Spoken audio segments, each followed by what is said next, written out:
Welcome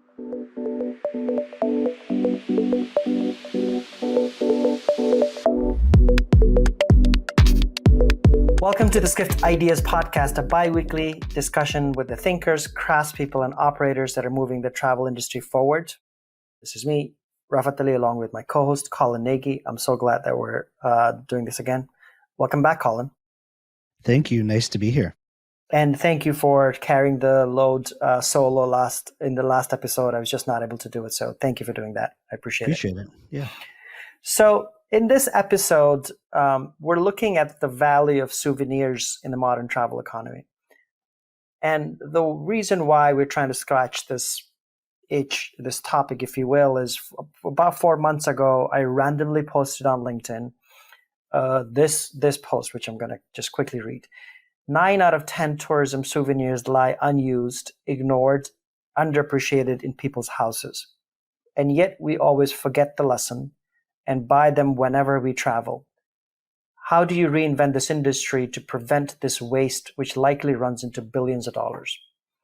So, innocent enough, but provocative enough, I got so many, dozens and dozens, 51 if I see this right here, comments on it, hundreds of likes on it, and various different opinions on, well, people asking, how did I get the 9 out of 10 souvenir? That was just a random number I pulled out of just my own personal life, I guess. In a world where everybody's rethinking their carbon footprint, their general footprint, environmental footprint on the world, these mass-produced, relatively cheap trinkets that we always buy in our travels, how come they've not been reinvented? And how do you make this practice, this industry and practice more sustainable?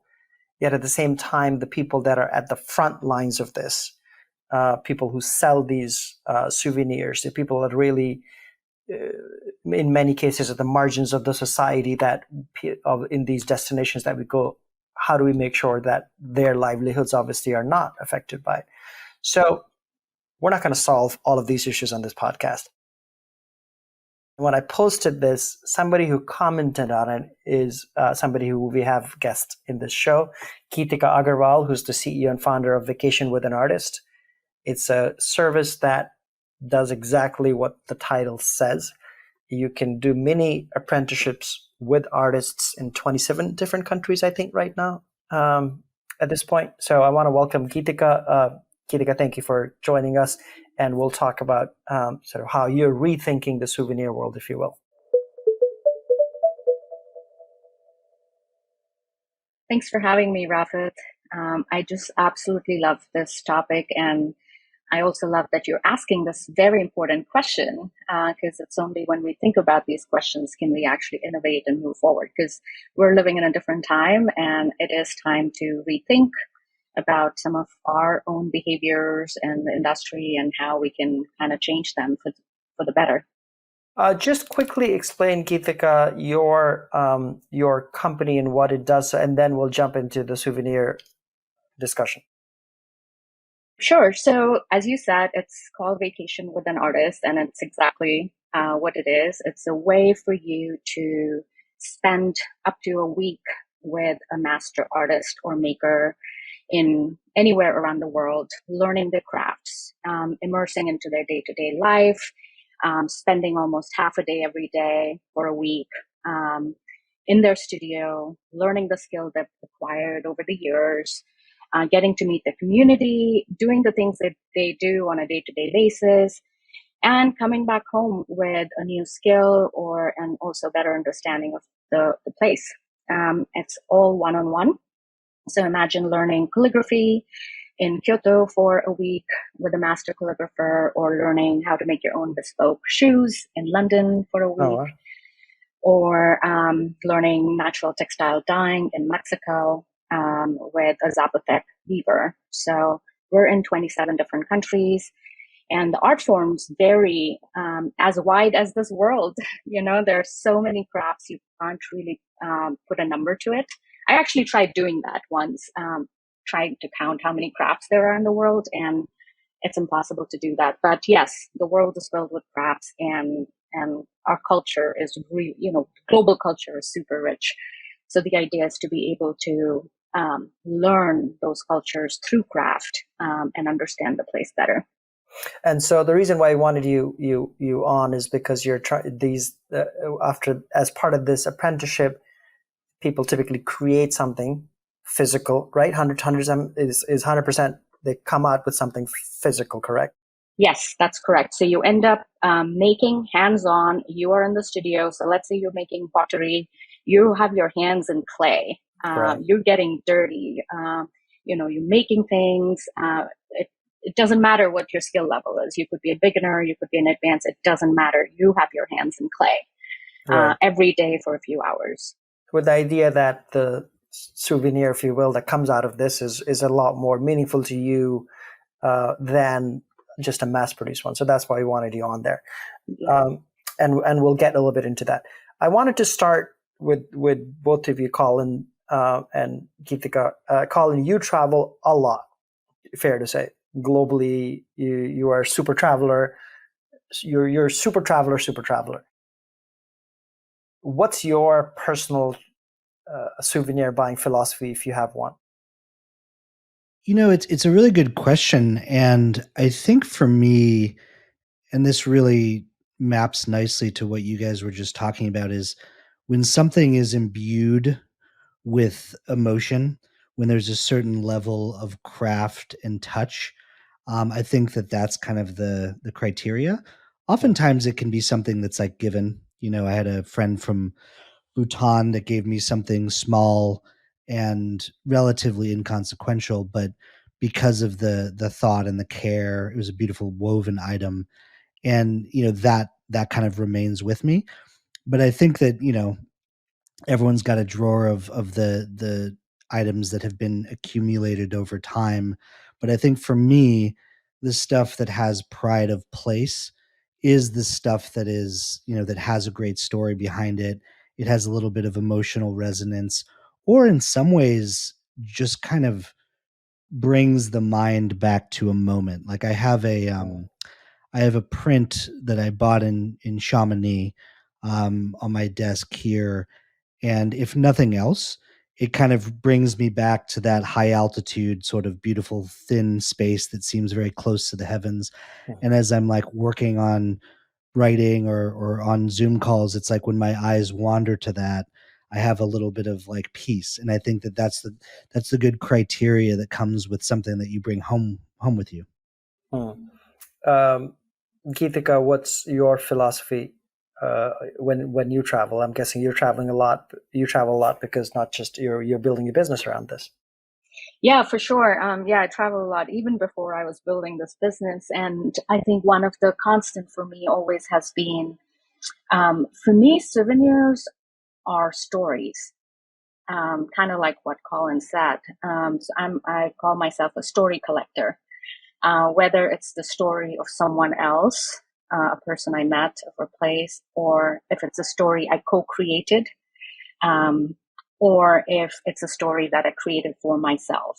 And so to me, it's about collecting those rich stories that create some kind of an inner transformation within me, whether it's like just pure a moment of joy, or it's a memory, or it's opening my mind to something new, or whether it's making a new connection in my mind. I might have seen something in India, and then when I go to Mexico, I see something, and it reminds me of something I saw in India, and that connection that I make, to me, that is a story as well.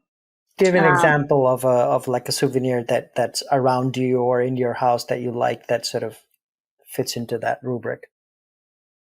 Well, I mean, food is something that everyone understands, right? So I have a lot of different kind of chili peppers from Mexico. I was just in Santa Fe, and I picked up a lot of chilies there from their dried chilies from the market.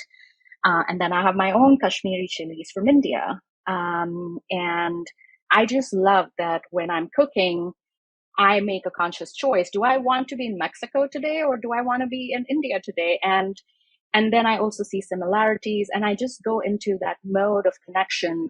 Connecting the cultures is why were we growing chilies, and it just evens out everyone, at the same level. And it constantly reminds me that we're all just the same everywhere. We all eat beans, we all eat tortillas, and we all eat chilies.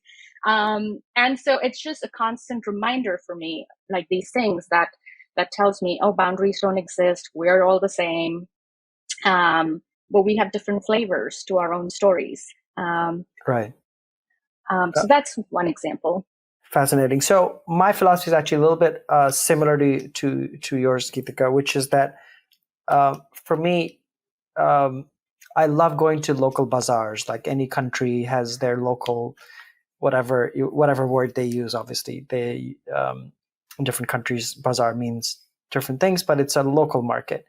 And typically, I buy edible things, mostly spices. So we just came back. Our whole company came back about a month and a half ago from Iceland. Iceland's not known for spices, but they're known for their volcanic salts. And so, so for me, that in fact, I've been using their black lava. They have like different types, but this is the black lava volcanic one that I've been using either in my salads or actually on actual food. So, and I bought spices and local teas. So I think 10 years ago, maybe 11 years ago at this point, I went to Comoros Islands, east coast of Africa. And they have this particular Comorian tea, which doesn't have any caffeine in it. It's sort of eucalyptus and a bunch of other things that are mixed together. And 11 years later, I actually still have a little bit left. I don't know how great it is, but I still have a little bit left. I've drank that. So if I can use it in cooking or drinking, or if I can wear it. So this is not a video podcast. This is an audio podcast, but I'm wearing this thing from Senegal that my wife and I went last year to Senegal. And this is a prayer bead, a Muslim prayer bead. That's a specific Sufi Muslim prayer bead that is put together differently than regular Muslim prayer beads. I wear it pretty much all the time. And so it reminds me of Senegal constantly to do that. So that's my personal, I try and steer away my family from the fridge magnets, but I've not been totally successful on that part. But so let's come back to the question, which is what's the fate of the mass-produced fridge magnet trinket here and there that you buy for yourself and you buy for your friends and family? What's your sense of what can be done with that? Colin, you want to start, and then we'll come back to Geetika. Yeah, I think that I was walking around Guadalajara over the 4th, and what's actually kind of interesting about the place is it's not as much of a hyper tourist centric economy as maybe you might find in Mexico. But regardless, in certain areas, you have the obligatory sort of things. And I think that a lot of that is going to kind of continue to happen simply because it is a reliable economic generator, kind of a small business generator. I would like to wish that the output and the craft and the creation sitting in some of these things was better and more thoughtful. But I do think in many places you're going to have a group of tourists that want the figurative postcard or the fridge magnet, and I do think that some of that is just always going to be there. Right. But what I like about this conversation and what I like about being more mindful about it is how can there be economic opportunity that's mapped to craft, that's mapped to what I think people are wanting out of travel is like betterment or self-actualization or learning a new skill. And that's kind of where the most fruitful territory is in the kind of triangulation of those things. So that's my non-committal answer. Geetika, would you still buy those mass-produced trinkets, or at least fridge magnets? I actually have never bought one. Wow. Okay. Yeah, like I said, I'm truly like a story collector. In general, also as a traveler, I think I live a very minimal lifestyle. I don't like collecting things. It's almost like I never want to have a checked bag. So, everything has to be I have to live a life so I can just pack up my bag and go anywhere. So I think part of it is just how I live. But also, I think I don't think there's anything wrong with trinkets and small things. I think it's more the story behind it. If it is meaningful, if it has a story behind it, if there was thought behind it, then it does become meaningful. So, for example, like I have this poster from Turkey. Again, it's not a video podcast, but yeah. But this is Ebru painting. It's printed by water, ink in water, and so I do have this at home. But there's a big story to it because I was with an artist who is an Ebru artist, and she made this. I saw it being made. I was part of that experience when she was creating it. And now I have it on my table. So it's not just a decorative piece. It's also has a function. I use it on my table.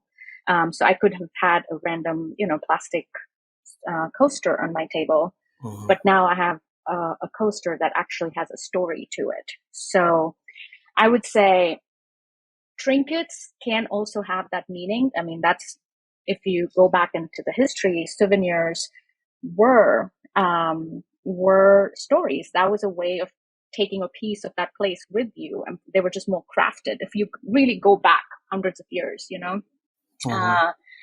it's just once they started getting mass produced, they lost the connection to the people who made it, how they were made. So if we can bring back that connection to those trinkets, I think that they could still have a place in the travel industry. Yeah. But that is not the only way to have a souvenir, I guess. Yeah, and we'll come into it for a second. One of the things that I look for, even in the mass-produced ones, is a sense of design. And one of the things that being living here in New York, you're exposed to obviously a lot of New York-based souvenirs. If you can't step a foot within Midtown Manhattan without coming across a souvenir shop, it's just how badly designed they are. And this is 2023, where supposedly good design is a lot more accessible. Colin, actually, let me add this. One of the things when I first went to Iceland back in 2010, and when I was first buying, I've been 7 times now.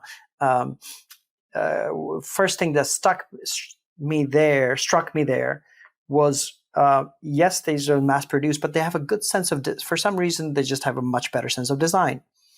So the local lava rocks that were very artistically sort of have an imprint of the Iceland map on it.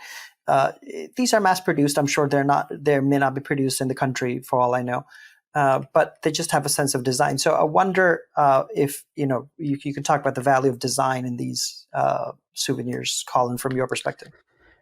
Yeah, it's interesting because I also just think that Iceland has a particularly strong design vernacular, right? And that probably helps with a lot of that. I mean, they don't want to be thrown in with the Scandinavians, but I do think that there is a sense of commonality in terms of, minimalism, elegance, the juxtaposition of the beauty and the lava, the starkness, right?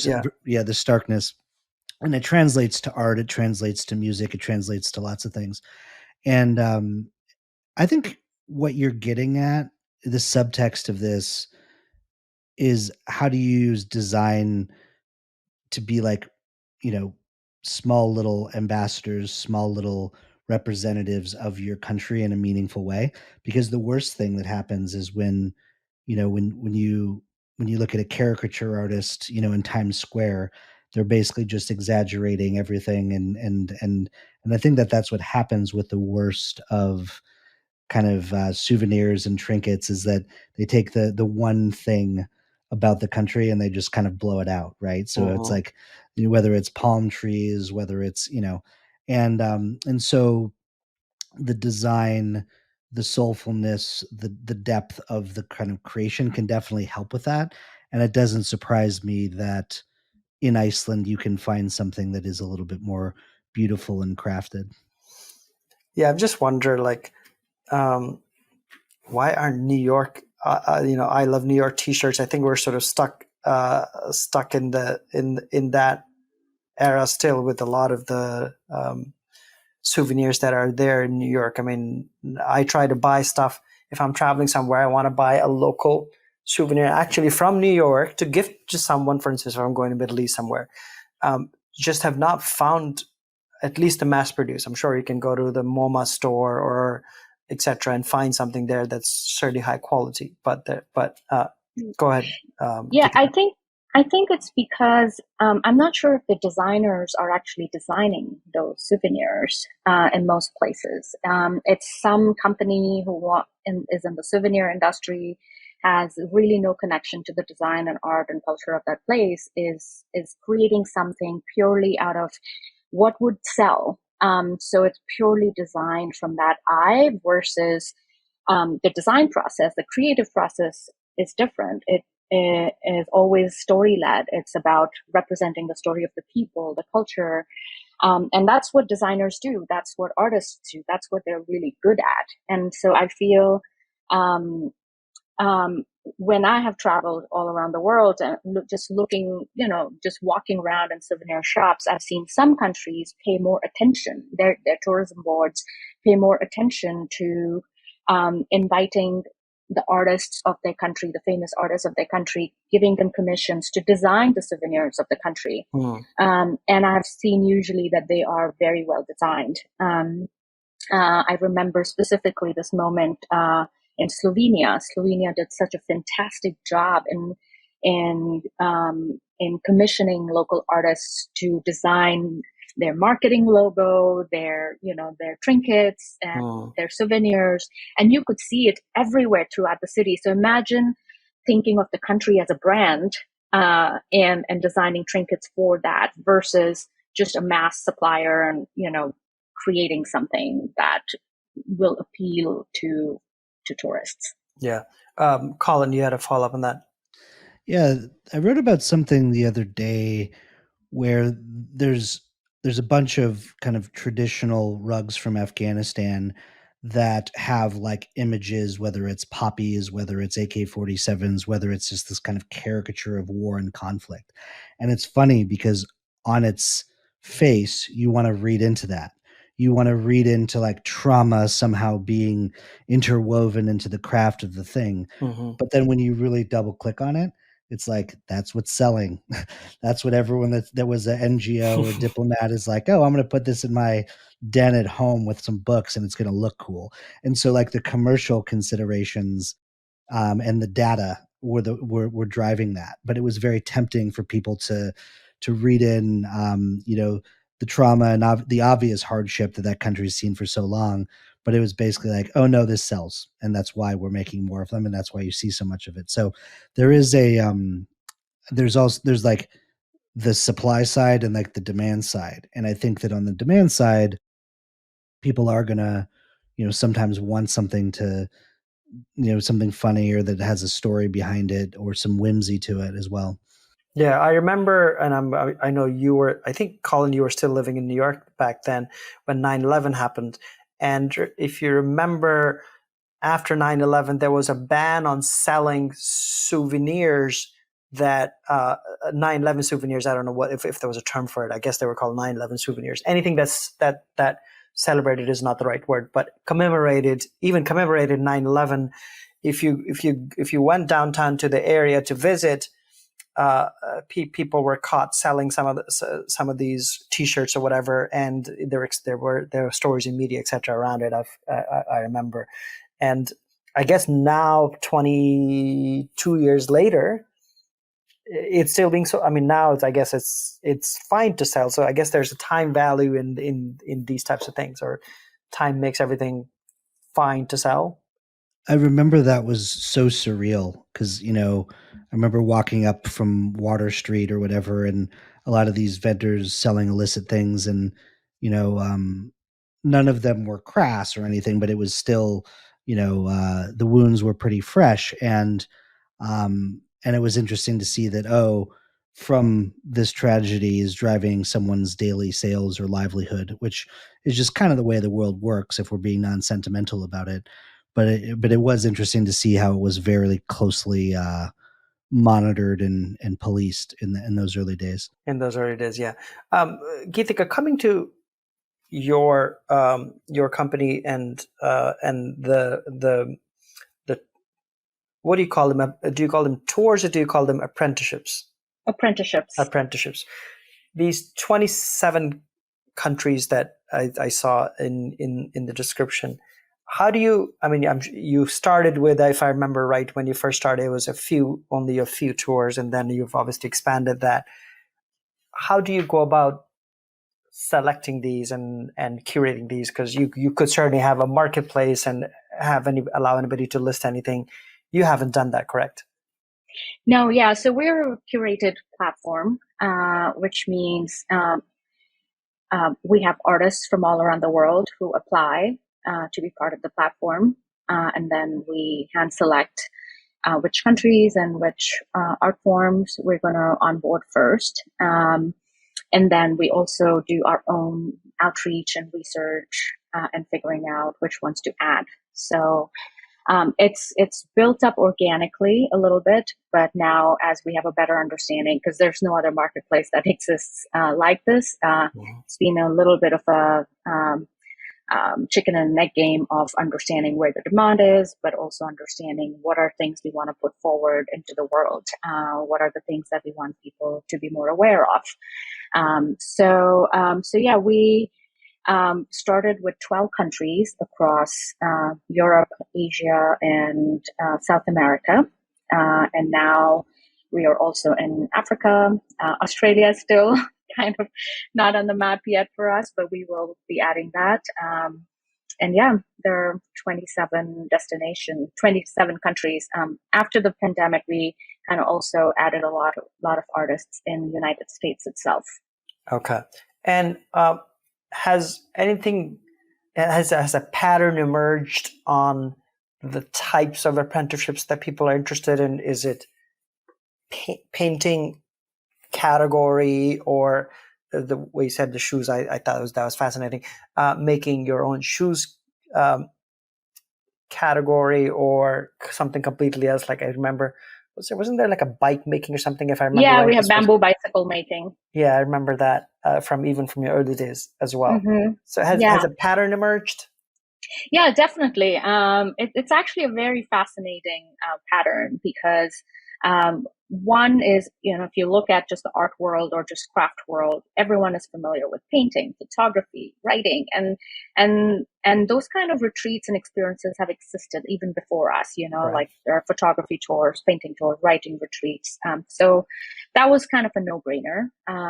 People are very familiar with it. And then there are a couple of new categories of art forms which have been trending a lot lately.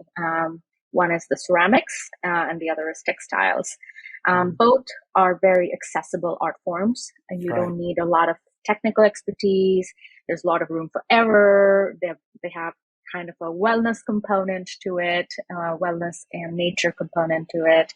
I mean, I live in Brooklyn, and there are, I don't know, like at least 50 ceramic studios. They're always full. There's a wait list of 6 months to get a spot there. So it's just, and Instagram has helped a lot too in making them sexy. Right. And so we definitely see a huge trend in that. And then there's a trend that I almost credit us for that, which is there are art forms that we have on there that people were not even aware of. For example, rattan weaving.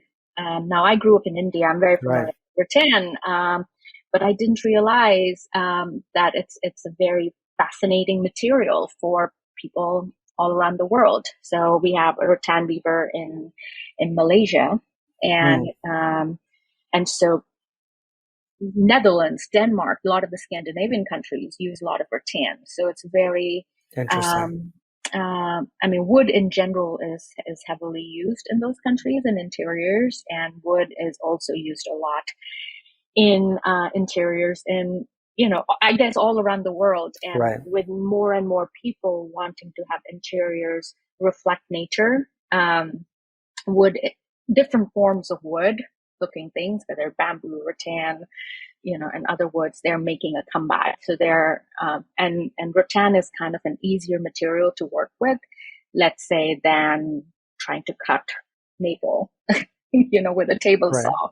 Right. So yeah, rattan weaving, or we have art forms that have a little bit of a wellness component. So in Japan, we have Japanese ink painting, and the art of Japanese ink painting is deeply connected to the Zen philosophy and mindfulness. And, just to even start the act of Japanese painting, you have to get into the right posture, you have to get into the right mindset, you have to hold the brush a certain way.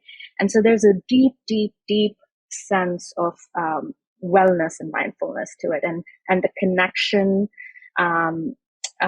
of mindfulness to your body. So I think art forms that help you get into that state give you that opportunity for active wellness. So you have opportunity to go for a yoga retreat. You have opportunity to go to a spa, or you could do Japanese ink painting. Yeah.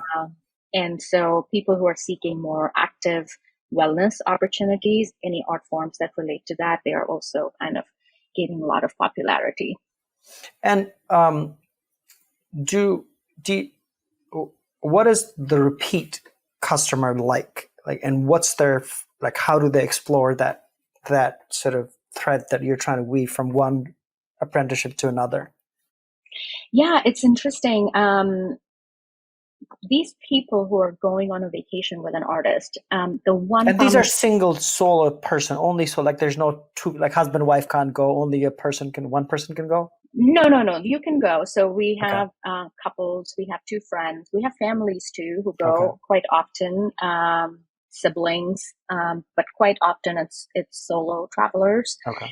I guess it's hard to find another person who shares the same interest. Very specific. Interest. Yeah, it's not always the case. I mean, we do have a lot of people. Actually, after the pandemic, we're seeing more shared experiences because people are wanting to have more shared experiences. So they're doing it with their parents or friends, couples.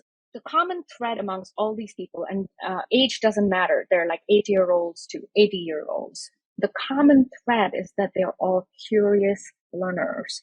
They are people who are driven by curiosity. They just want to learn something new. They just want to get out of their day-to-day routine and try something else. And so they might go try ceramics one time, but the next time they might go do calligraphy.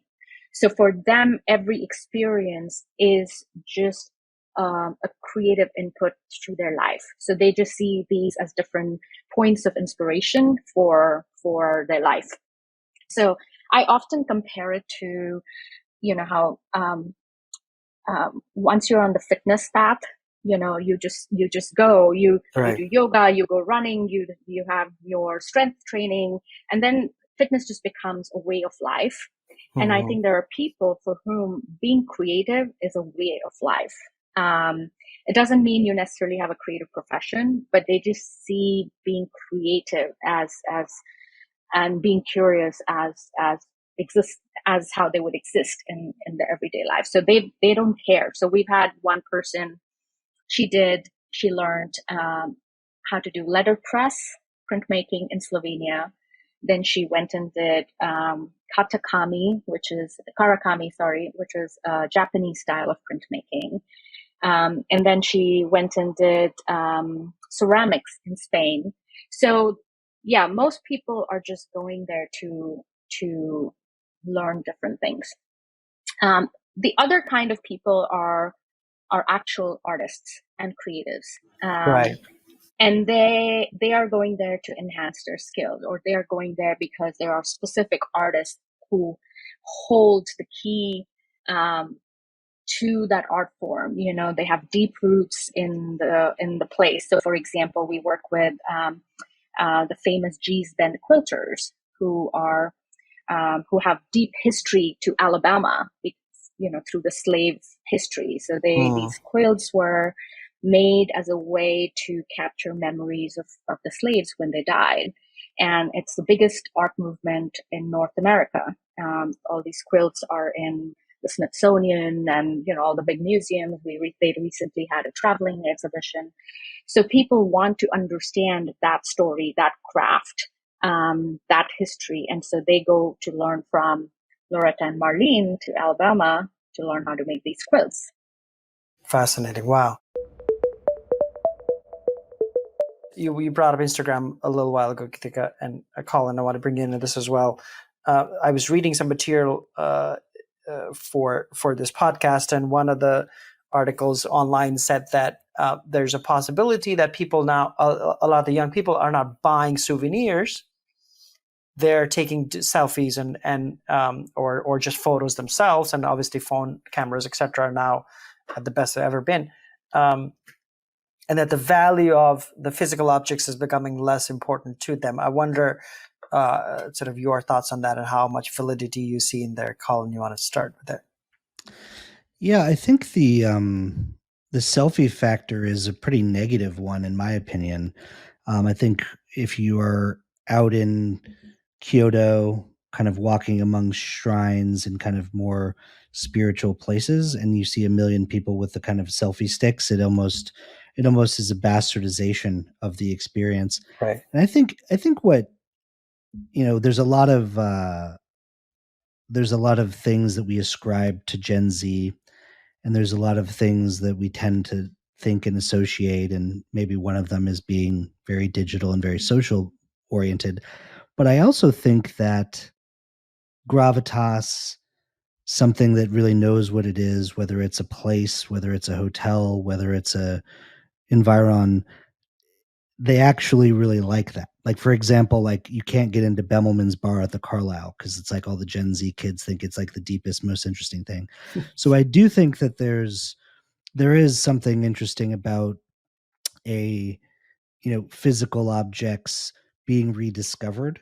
I tend to not want to characterize the younger generations as being purely digital or just being super selfie obsessed or narcissistic, which is a word that people have used with some of the younger generation. Yeah, maybe there's a way with these new types of experiences that are being created to almost recontextualize or reinvigorate what a souvenir or physical craft can be, beyond the fridge magnet into something that almost kind of stays in your soul.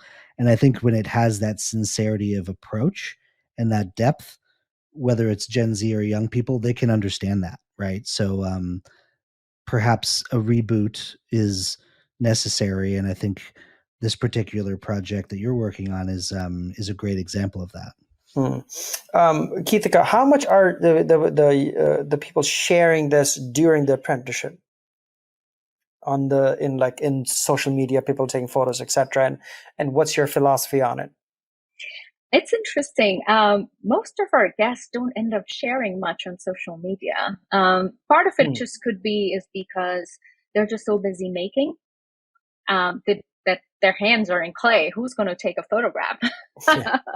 So, but also, but you're certainly using some of these to market, through Instagram. Yeah, sure. Yes, sure. And so we sometimes have to remind them, to take some photos. We have to sometimes remind the artist to take some photos just for our purposes. But right. If we had a choice, I would still prefer that we don't have to, kind of suggest that to them, because I think it takes away from the experience. We really want people to be in the moment, be present in the moment, and not be tied to their devices, because that is the whole point of this experience. But I would say I am noticing a slightly different pattern regarding selfies.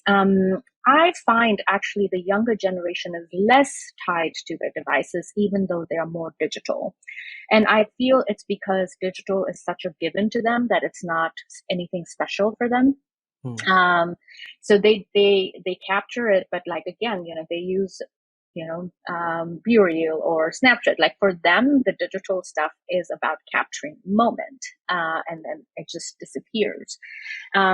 And even in our, because we get people from all demographics, we actually see the Gen X and the Boomers use selfie more than the Gen Zs and the Gen Ys, because they kind of get creeped out by that. Because one, just selfie has been demoted.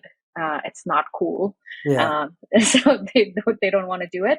But also because they grew up in the digital age, for them, what is true luxury, what is actually cool, are the stories. And also the younger generation is more conscious of the planet. They care more about the world they want to live in. So they try to be more ethical in their choices also. That makes sense.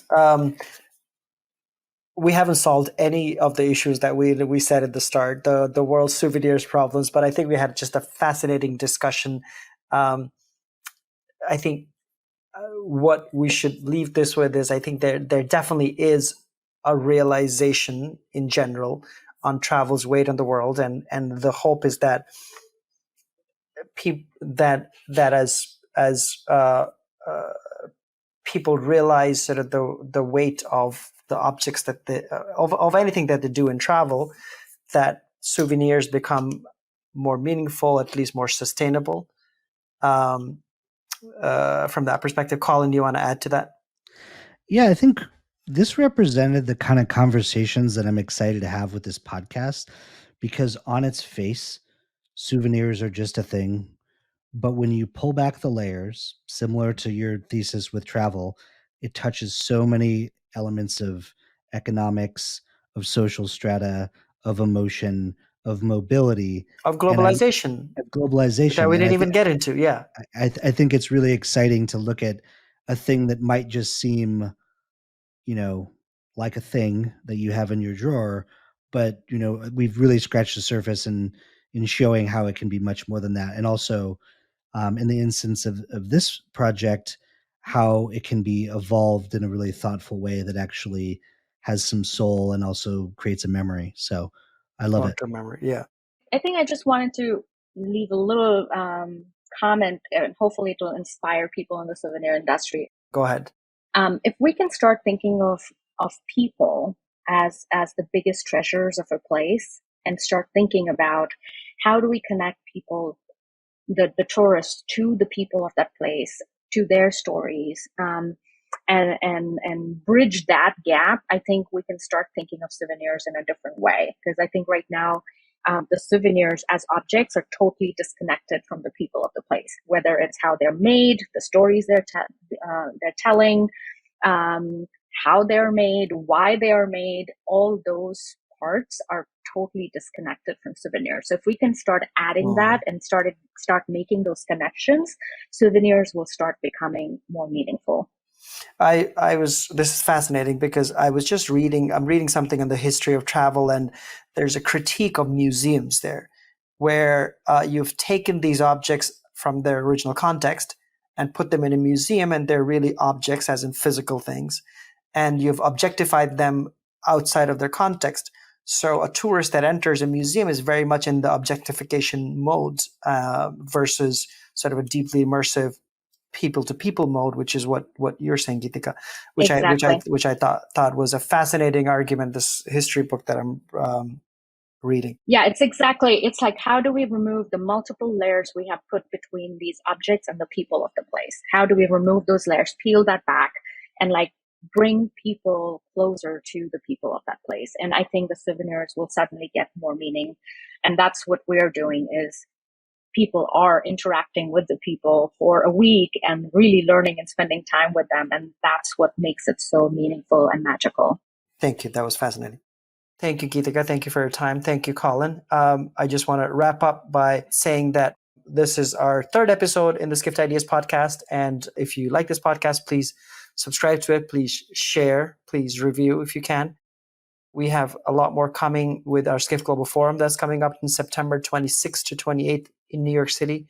If you haven't registered for it, please go to live.skift.com and to get your tickets. Some of the biggest CEOs and creative folks in the industry and creative topics like these will come up as well. And the Skift Ideas franchise, if you don't know this, is a franchise that we have created to celebrate the innovation and creativity in the travel industry and talk about topics in a creative way, like we did with this podcast. There's the Skift Ideas editorial hub, the Skift Idea Awards, and then obviously the Skift podcast as well. Thank you, everyone, and looking forward to another episode with all of you. Thank you, folks.